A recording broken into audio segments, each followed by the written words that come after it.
How's it going? I've been wanting to make this video since I got the bike about 2.5 weeks ago, and couldn't be soon enough as I've already been down on it. Headlight's fine. Main damage is in the rear. This bracket here, it's called rear reinforcement, I believe, and some other stuff. But overall, I don't know actually what happened. I woke up unconscious, but thankfully I'm not too injured, and the bike is definitely in decent shape for what happened. No engine leaks. It runs. Currently I have the battery out. Go over the damage in just a minute though. But so before the accident, I was trying to get the heated grips because it is an option, because they're supposed to be plug and play, which, correct me if I'm wrong, I believe it's supposed to be the same system that's in the 1290 as far as the harness and plugging in and turning on, because it's all integrated in the display. I took it to one dealer. They advised what to do. Yeah, I should be able to plug it in, turn it on. No go. Took it to another dealer. They actually hooked it up. Couldn't get it to work. And besides that, a buddy of mine has seen on Facebook with this bike that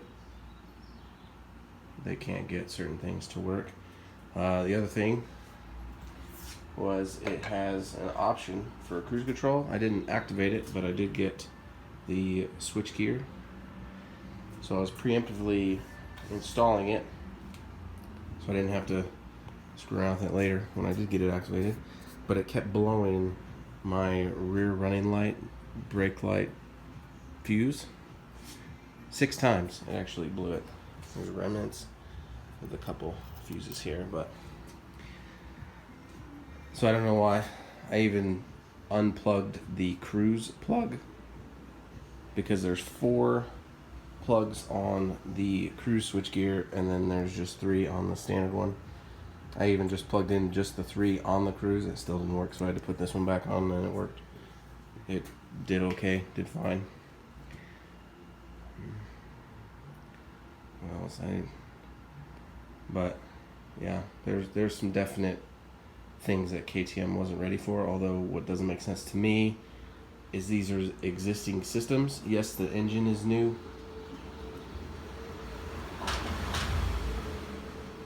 but it shouldn't be that hard of a thing. So I found, so in the damage, the rear end is tweaked a little bit. This is cracked up. I can't even order this piece from the dealer. My battery tray cracked, the hold down cracked, and then this, I forgot what it's called, the under, whatever this piece is called, I forgot what it is. That broke. This was going to be replaced anyway, the tail. But yeah, it's definitely due for repair. So what I think happened, because I don't remember and there was no other witnesses, is somehow I endoed. Somehow. There's no damage on the front end. There's dirt and everything everywhere. But there's no damage on the front of forks. I think when I did hit whatever I hit, my chest broke the display and broke this off. And then when it endoed, it came down on the master cylinder. The lever is bent. And then it popped, broke the mirror off, but then it popped this screw out. I haven't checked to see if it just fell out or if it actually pulled the threads. I don't know yet. I'm taking it slow as I'm still pretty sore, and I do have a fracture near my collarbone. I think it's called the manubrium.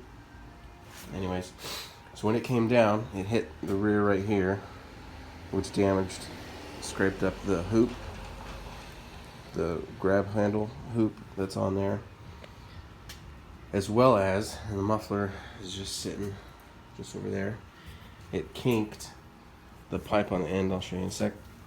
But I'm pretty sure it pushed down. You can see how it's not a full circle. Pushed down in here, so it changed the angle of the outlet a little bit. Yeah, you can see it crack right here. Cracked all that. But I don't know, all things considered, I mean, I'm still breathing, and there's no engine leaks even on the plastic water pump outlet. But it kinked this pipe pretty decent.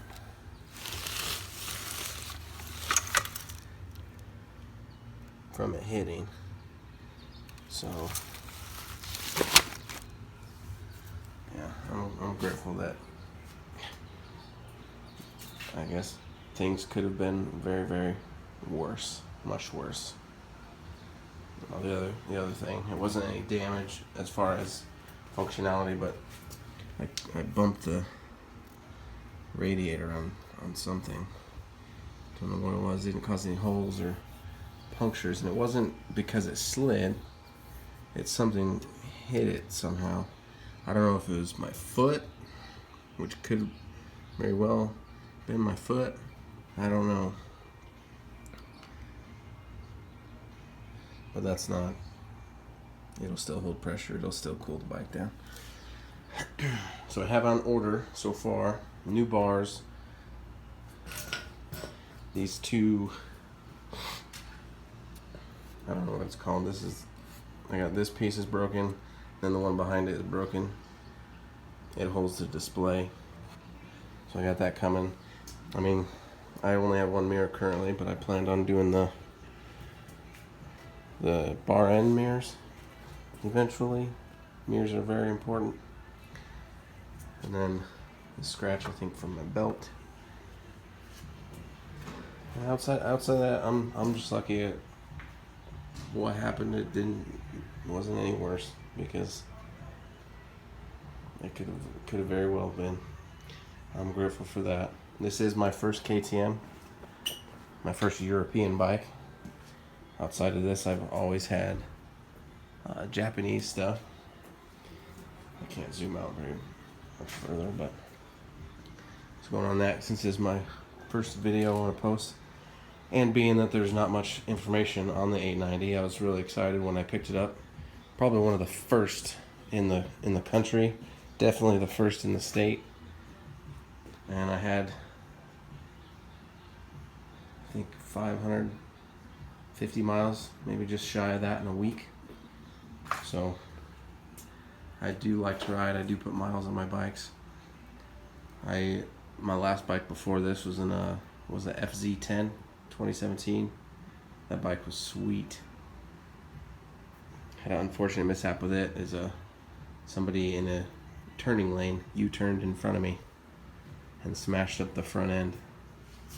Didn't do any damage mechanically. I should have just kept it, but I let insurance take care of it. But that bike was pretty awesome. Outside of my wreck and it being in pieces, I will say that this bike is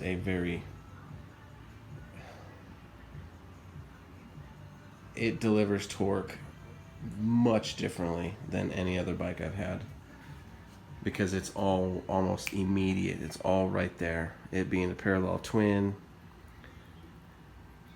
it comes on a lot sooner.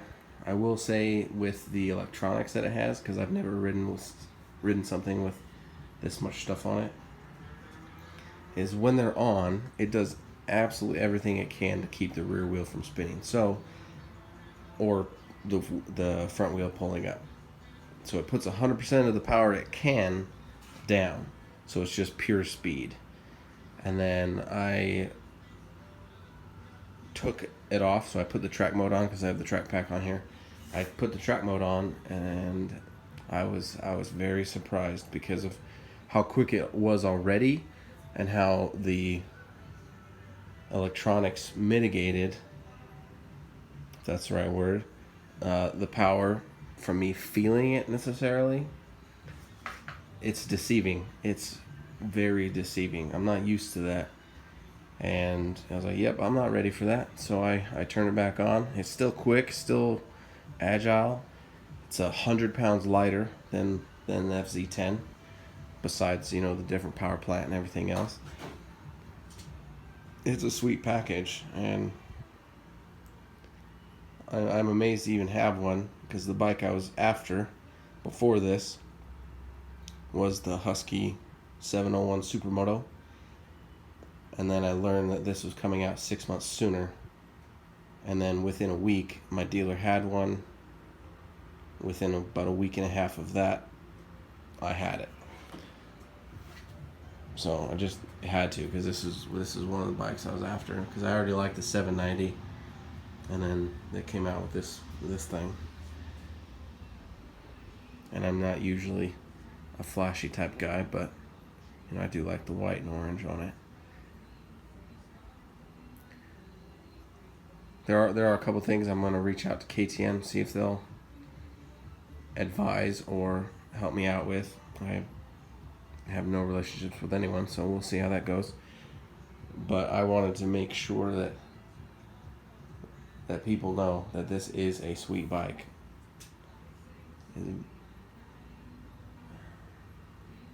One thing I was getting, not the fuel range, it's a huge deal. For me, it kind of is, even on a light sports bike. But I was getting 170 to 180 miles to a tank on it. The instant, or the average that the computer was reading, the couple times I checked, it was above 20 off. So it was reading about 20 high, which I think is kind of ridiculous, especially with all the tech that we have nowadays. But the reason I even went for this, besides the engine, was, if you look it up, okay, because the Galfa rotors and the Brembo Rottweiler sells it as a kit, as an upgrade kit, and I didn't know that until I checked afterward. But just that alone is worth the $1,000 more that this bike comes out to over the 790. It's just the rotors and calipers on the front, just on the front. Nothing to do with the rear. But I hope to put out more. I don't have the patience or capability of recording while I'm messing with it, so I'll try to keep things up to date. And one other thing that's kind of annoying, because I'm not super OCD, but I do get a little bit, is when the impact, it broke the clip that holds it to the display. That click when you push everything together. It broke that off. And I don't think this is a pigtail into the main loom. I think it's just part of the main loom, which is crap. Because I would love to get another one of these and be able to just replace it. Because I don't want to put a zip tie on it or something like that.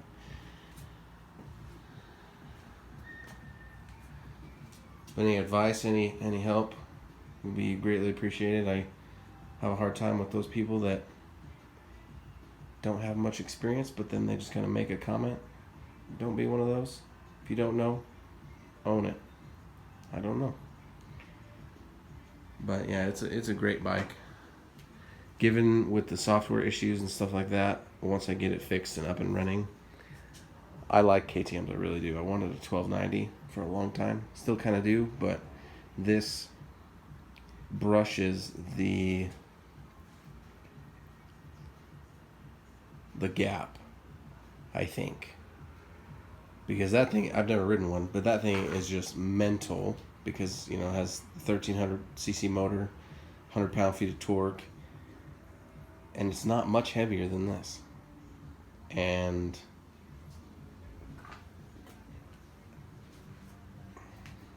this is plenty of go. I mean, there are those people, and I still might down the road have a 1290 sitting next to this, but it's definitely different than the Japanese bikes I've ridden.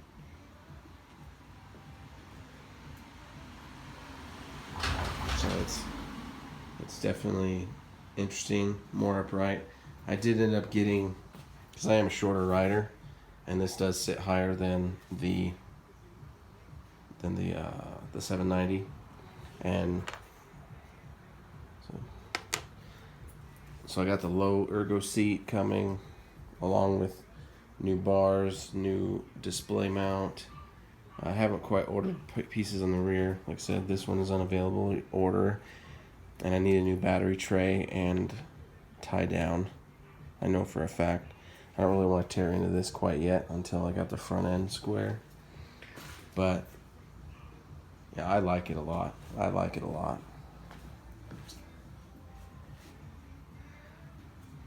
And because of the exhaust, I was planning on getting the Aero, the Pro Race system. I wanted the dual at first. But right now, what might be hindering me from getting that is cost.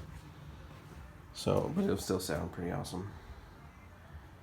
Yeah, I was just taking this off to try and get it off so when I do get my parts, I can just go it on, because I can't ride it until then anyways.